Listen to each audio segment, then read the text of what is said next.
ప్రభు యేసు క్రీస్తు నామములో మీ అందరికీ వందనాలు. దేవునామానికి స్తోత్రాలు. చాలా మంచిది.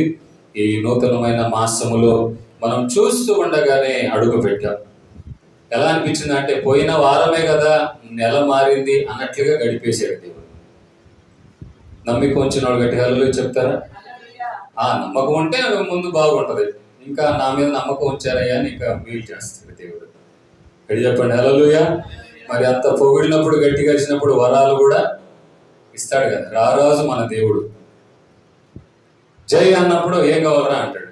జై అనలేదనుకో చేసేది ఏమన్నా. ఆ విషయాన్ని గమనించండి.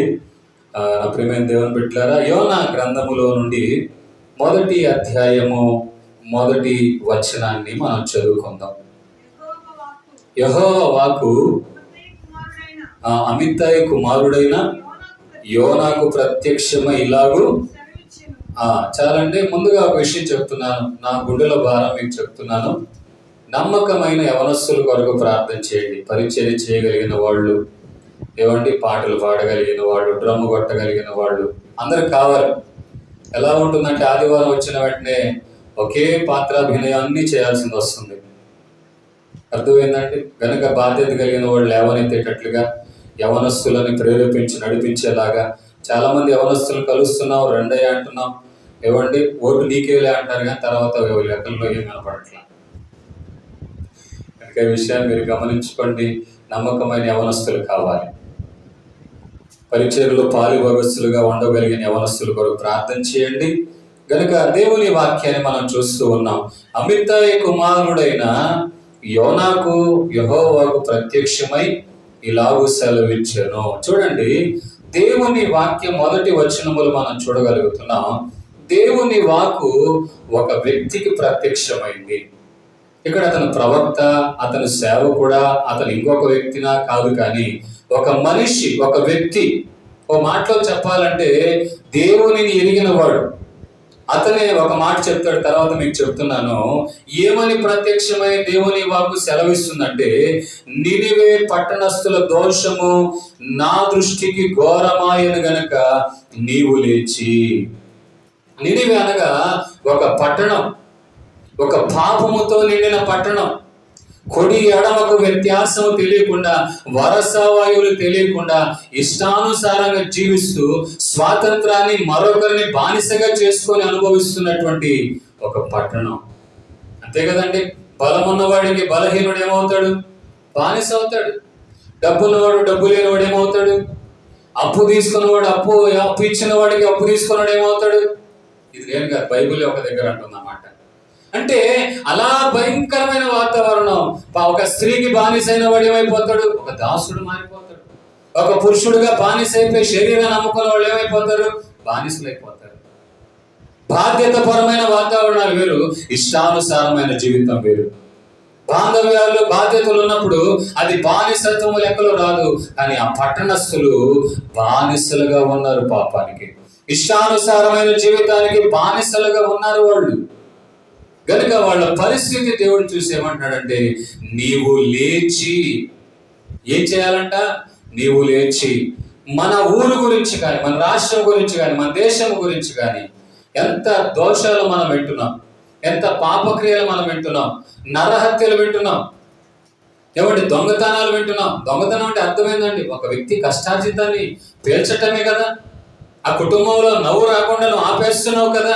నరహత్య చేస్తున్నావు అంటే అర్థం ఏంటి? ఆ ఇంటికి ఉన్న ఆ మగదిగు గాని, తల్లిని గాని నువ్వు లేకుండా చేస్తున్నావు అని కదా. క్షణికావేశం మీద వెళ్ళిపోయి ఏవండి పగలు ప్రతీకారాలు పెంచుకొని, ఏవండి రేపో మరుసటి రోజు పాడైపోతున్నటువంటి భూమి కొరకో, డబ్బు కొరకో, ఎవడి స్వార్థము కొరకో జీవితాలు పాడు చేసుకున్న ఆ పట్టణం లాగా ఈ రోజున మన దేశంలో, మన రాష్ట్రం, మన ఊర్లో కూడా చాలా మంది ఉన్నారు. కనుకనే నీతో దేవుడు మాట్లాడుతున్న మాట ఏంటంటే, దేవుని నమ్మిన నీవు, యేసే రక్తం ద్వారా కడగబడిన నీవు, ప్రభు వల్ల ఆయన రక్త మాంసములు పాలు పొందుతున్న నీవు లేవాలి. విషయాలు చెప్పండి హల్లెలూయా. ఏం చేయాలంటే నీవు లేవాలి అని అంటున్నాడు. లేచి నువ్వు ఏం చేయాలి? ఆ నినివే పట్టణానికి పోయి దానికి దుర్గతి కలుగునని ప్రకటించు. ఏం చెప్పాలంటే వాళ్ళకండి? వాళ్ళకి చెప్పాలి. విన్నారా, వినకపోయినా పర్లా. బైబిల్లో మీ గురించి పౌలు ఏమంటాడు తెలుసా? మీరు సజీవమైన వార్తాపత్రికలు. ఎవరంట మీరు? ఇక్కడ దేవుని వాక్యం దైవజనుల ద్వారా మీ హృదయంలో రాయించబడుతూ ఉంటే అవి నేర్చుకున్న, అవి పొందిన మీరు ఏమండి లోకంలో వెళ్ళినప్పుడు అనేకులు మిమ్మల్ని చదవాలి, అనేకులకు మీరు చెప్పాలి. అప్పుడు ఏమైంది దేవుని బిడ్డలారా? కలగబోతున్న దుర్గతి గురించి వారికి, లేదా దానికి నువ్వు ఏం చేయాలి? తెలియచేయాలి, ప్రకటించాలి. అప్పుడు ఏమైంది దేవుని బిడ్డలారా? కానీ యోనా చేసిన పని ఏంటంట? అయితే యెహోవా సన్నిధిలో నుండి తర్షీషు పట్టణమునకు పారిపోవలెనని యోనా యొప్పేకు పోయి తర్షీషునకు ఒక ఓడను చూచి ప్రయాణమునకు చూడండి నా ప్రియమైన దేవుని బిడ్డలారా, యెహోవా సన్నిధిలో నిలువక ఓడవారితో కూడి చాలండి. చూసారండి, ఇతను దేవుని నమ్మినవాడు. ఇతను దేవుని ద్వారా ప్రకటన విన్నాడు. ఇతను దేవుని ద్వారా ఒక సందేశాన్ని విన్నాడు.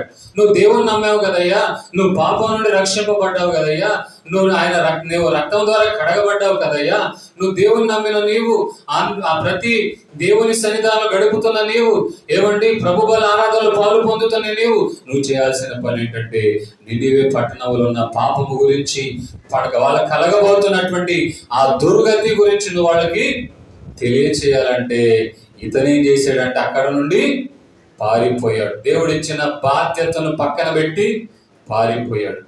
ఇక్కడ కుటుంబం ఆటంకపరచలేదు, భార్య ఆటంకపరచలేదు, పిల్లలు ఆటంకపరచలేదు. ఆయన చెప్తే చెప్పాడులే, ఆయన పైన ఆయన చేసుకుంటాడు, నీకే నోరు మూసుకుని కూర్చో అని భార్య అనలా. డాడీ నువ్వు ఎక్కడ వెళ్తే ఏమైతే మా పరిస్థితి ఏంటి అని పిల్లలు అనలా. కానీ తన హృదయాన్ని తానే కఠినపరుచుకున్నాడు. అప్పుడు దేవుని బిడ్డలారా, ఈ రోజున దేవుని పరిచర్యలో, దేవుడిచ్చిన బాధ్యతలో నినివేకి వెళ్లాల్సిన యోనా ఏం చేశాడంటే తన హృదయాన్ని కఠినపరుచుకొని ఏం చేశాడు? తర్షీషుకు వెళ్లే పడవను ఎక్కాడు.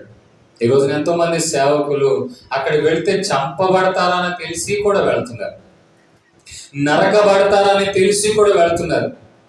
దేవుడు మన భుజాల మీద నరకము గురించి నువ్వు చెప్పాలి, వారికి పరలోక రాజ్యం గురించి వారికి చెప్పాలి, దేవుని సన్నిధానంలో ఉన్నటువంటి ఆనందం గురించి వారికి చెప్పాలి. కానీ రక్షణ పొందుతున్న నువ్వు చేస్తున్న పని ఏంటంటే ఇంకా రక్షణ లేని స్థితిలో ఆయన అప్పగించిన బాధ్యతను ప్రక్కన పెట్టి దేవుని సన్నిధానం నుండి పారిపోయాట.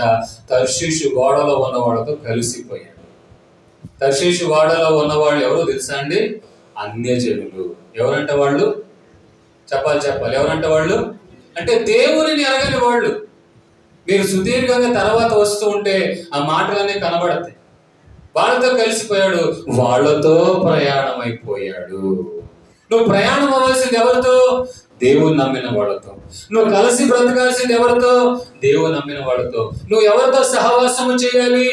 ఆయన రక్తముతో కడగబడి దేవుని ఆత్మ సంబంధమైన అనుభవాలతో నడిపించబడుతున్న సంఘములో, పరిశుద్ధుల సమూహములో, ఆయన సహవాసములో ఉన్న వారితో నువ్వు ప్రయాణమై లోకములో పోవాలి. కానీ ఇతను ప్రయాణమై ఎవరితో బయలుదేరాడు?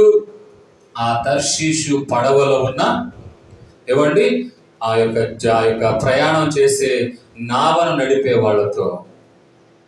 అప్పుడు ఏమైంది దేవుని బిడ్డలారా? తర్షీషు అని ఒక మాట చెప్పాలంటే లోక సంబంధమైన ప్రయాణానికి గుర్తు, లోక సంబంధమైన పడవకు గుర్తు. ఆ పడవలో అన్యజనులు ఉన్నారు, కానీ ఆ పడవలో ఉండగా కూడా నీ ప్రయాణం దేవుని మార్గంలోనే ఉండాలి. నీ ప్రయాణం దేవుడు అప్పగించిన ఆ దాంట్లోనే ఎక్కాలి. నా ప్రియమైన దేవుని బిడ్డలారా, ఈ రోజున చూడండి, ఎక్కడ పడితే అక్కడ వరదలు వచ్చేస్తున్నాయి, నీళ్లు పొంగిపోతూ ఉన్నాయి, మనం చూడగలుగుతున్నాం. నా ప్రియమైన దేవుని బిడ్డలారా, అలాంటి పరిస్థితుల్లో చాలా చేపలు చూడండి ఆ యొక్క వరదకి లేదా నీటి ప్రవాహానికి చేపలు ఏం చేస్తాయంట? సముద్రంలో కానీ వరద కానీ నీళ్లు అటు వెళ్ళేటప్పుడు కానీ కొన్ని చేపలు ఏం చేస్తాయంటే వరదకు ఎదురుగా వెళ్తాయి, కష్టమైన వెళ్తాయి. అర్థమైందండి? ఎందుకని? కొట్టుకుపోతే మేము ఎక్కడ ఇరుక్కుపోతాము. అర్థమైందండి? ఈ రోజున మానవుని జీవితం కూడా నువ్వు తర్షీషు పడవ కాదు ఎక్కాల్సింది, నినివేకి వెళ్లాల్సిన పడవ, బాధ్యతలు కూడినటువంటి పడవ. రక్షణలకు సంబంధించి ఇతర రక్షించాలని ఓ బాధ్యతతో ప్రయాణాన్ని అప్పగించాడే, ఆ నావను లేదా ఆ పడవను నువ్వు ఎక్కాలి. అప్పుడు మేము దేవుని బిడ్డలారా, యోనా అని అంటే యోనాకి అర్థం ఏంటో తెలుసా? ఎవరైనా చెప్పగలుగుతారా తెలిసిన వాళ్ళు? యోనా అనే పదానికి అర్థం ఏంటి? యోనా అనే పదానికి గువ్వ. ఏంటి అది పేరు?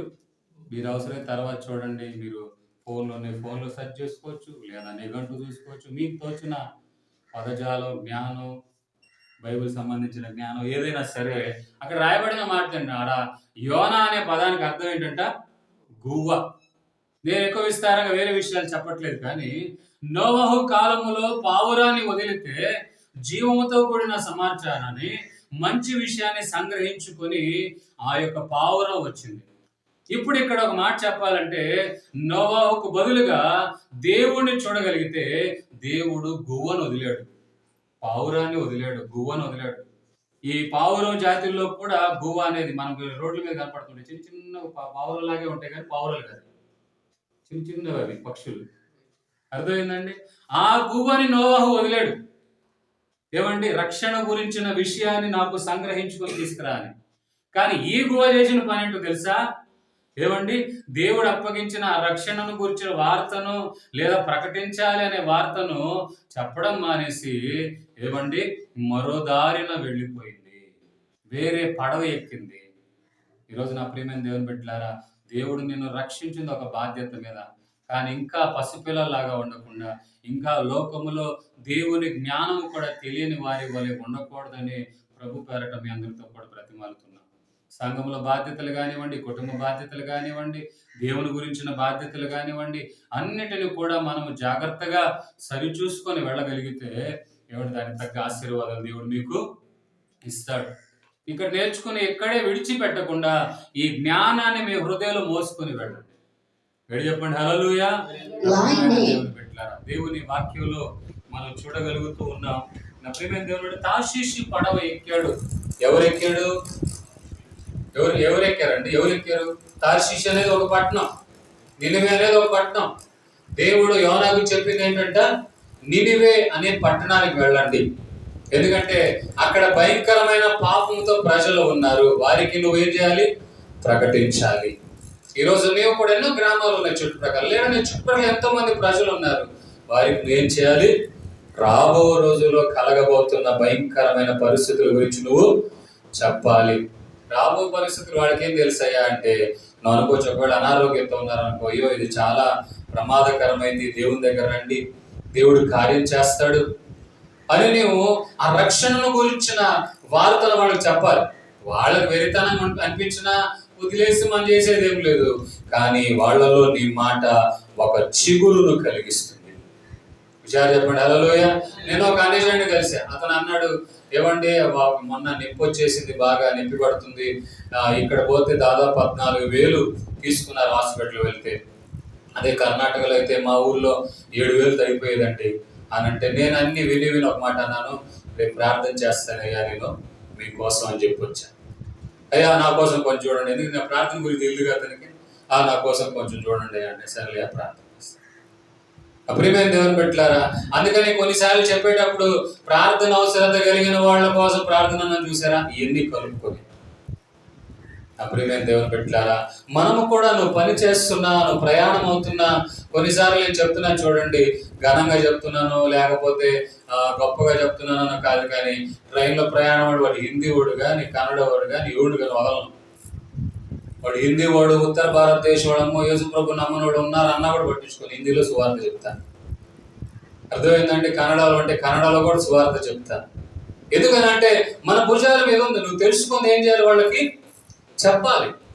వాళ్ళకి లోకపరమైన విషయాలు తెలుసు, కానీ దైవికమైన విషయాలు తెలియదు.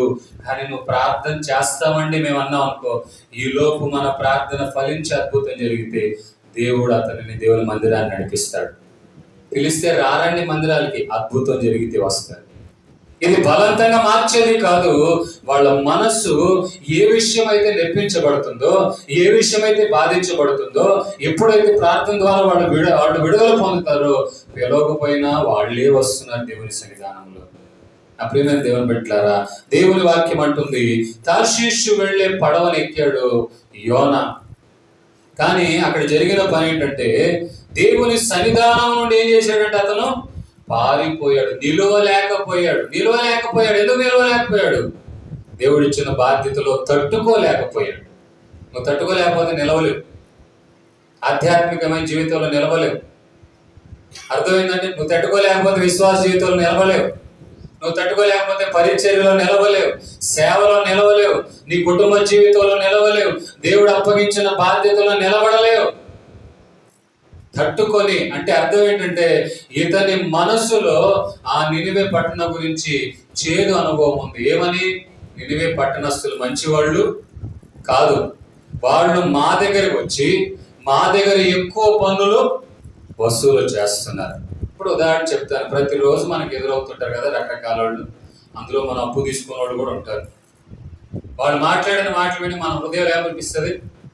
ప్రార్థన చేసేదానికంటే ఏమనిపించింది? వాళ్ళ మీద చేదు. రోజు ఏదో ఎదురైంది, ఎవరో వాళ్ళు నోరు చేరారో, నువ్వు నోరు చేరావో, ఇక తర్వాత ఏమైపోతుంది తెలుసా? మనసులో ఎలా ఉంటుంది అంటే చేదు ఉంటుందా లేదా? ఇక వాళ్ళ గురించి ప్రార్థన చేయాలనిపించిద్దా? అనిపించదు. అసలు వద్దు, నాకు అవసరం లేదు. ఇతను కూడా అలాంటి బాపతే.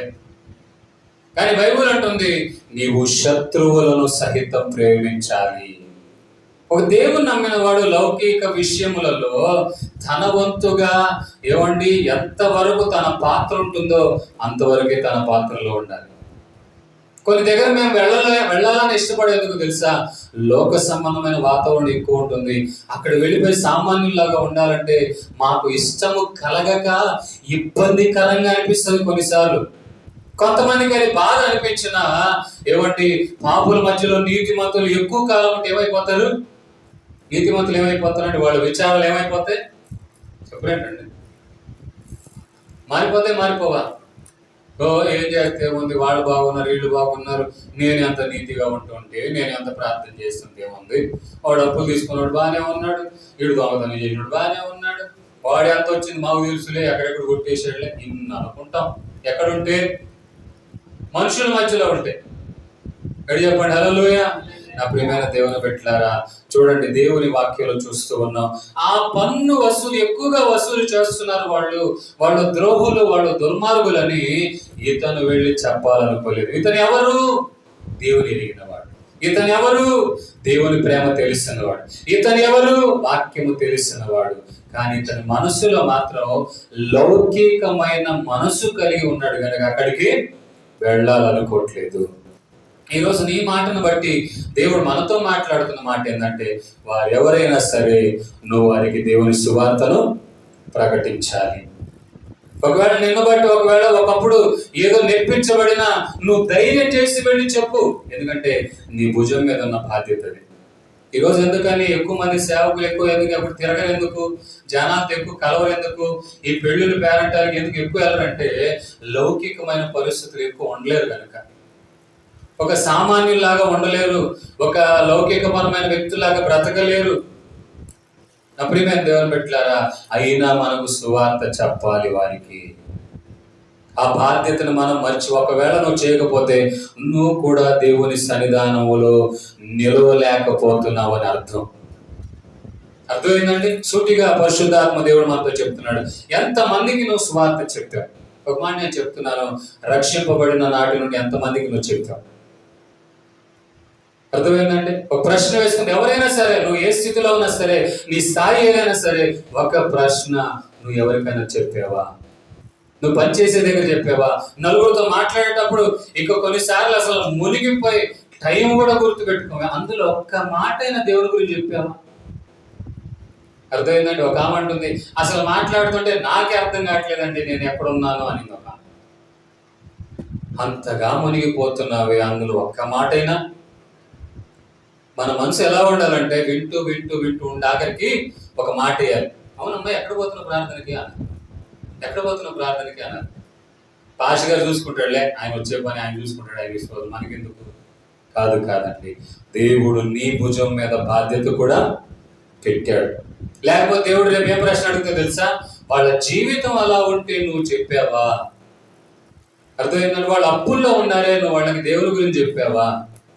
వాళ్ళు రోగంతో బాధపడుతున్నారు కదా, నువ్వు వాళ్ళ గురించి చెప్పావా? దేవుని గురించి చెప్పావా? ఆ బాధ్యతను బట్టైనా మనం చేయాలి. నా ప్రియమైన దేవుని బిడ్డలారా, ఎప్పుడైతే ఇతను తార్షీష్ అనే పడవని ఎక్కాడో, నా చూడండి 4వ వచనంలో, అయితే యెహోవా సముద్రం మీద పెద్ద గాలి పుట్టిప్పగా సముద్రమందు గొప్ప తుఫాను రేగి ఓడలు బద్దలైపోగతి వచ్చెను.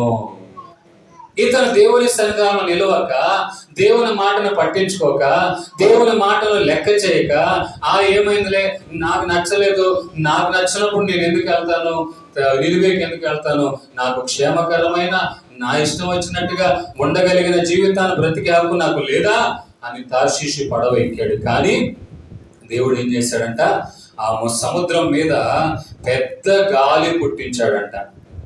ఆ గాలి ఏమైపోయిన తర్వాత పెద్ద తుఫానుగా మారింది. ఆఖరికి ఓడ బద్దలైపోయే స్థితి వచ్చింది. ఇంకో మాట మీకు చెప్పమంటారండి, ఆ సమయం జరుగుతున్నప్పుడు ఏమండి, అందరూ ఓడలో ఉన్నారు, చాలా భయాందోళనకు గురి అయిపోయారు.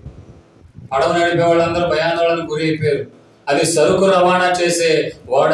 ఈ మధ్యనే ఒక వీడియో చూసినప్పుడు పెద్ద పెద్ద ట్యాంకర్లు, కంటైనర్లు కూడా నీళ్ళలో పడేస్తారంట పడవ పడిపోతుంటే. నేను అనుకున్నాను అందులో ఏ ఫోన్లు ఉన్నాయో, ఏమేమి ఉన్నాయో, ఎంత విలువ కలిగిన సరుకు ఉన్నాయో. ఒక కంటైనర్ మీకు తెలుసు ఎంత పెద్దది ఉంటుందో. ఒక పెద్ద షిప్ లో ఎన్నో వందల కొలది కంటైనర్లు ఉంటాయి. అందులో వాడ పడిపోతుంది, తుఫాన్ వచ్చి 300 అడుగు ఎత్తు అలలు వస్తుంటే